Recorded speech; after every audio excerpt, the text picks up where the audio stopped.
Hello guys and welcome back to this channel, where today guys I'll be showing you how to make someone a board owner in monday.com.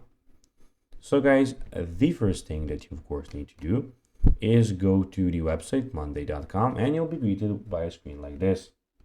Now when you do that, you just need to go and log into your profile. But guys, if you do not have one, you can always go and register to monday.com. Now guys, that we got that out of the way, let's see what we actually have in front of us here.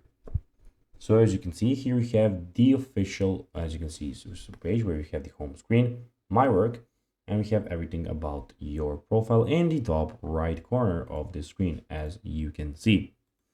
But now guys, let's see how you can actually go and make someone a board owner in monday.com. So guys, it is pretty simple, and you just need to go and follow these few steps to know how to do it in no time.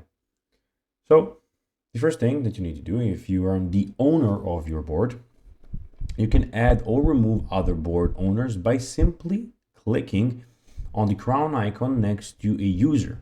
So basically when you have a user here, so we have a person here, we have only me at the moment, you can click on the guys, as you can see, click on the crown button next to him when you have them, of course, and it will turn blue, and thereby adding them as a owner, or gray to remove them as the owner. So guys, that'll be everything for this video. I hope that you found this video informative and entertaining, guys. If you did, don't forget to like this video, share it, subscribe to the channel, and put the notifications on, as guys, this really helps us grow this channel. So guys, if you have a few seconds, it will be pretty cool if you could do this for us. So guys, as I said, that'll be everything for this video. I hope that you enjoyed it, and guys, as always, I'll be seeing you in the next video on this channel. Bye guys.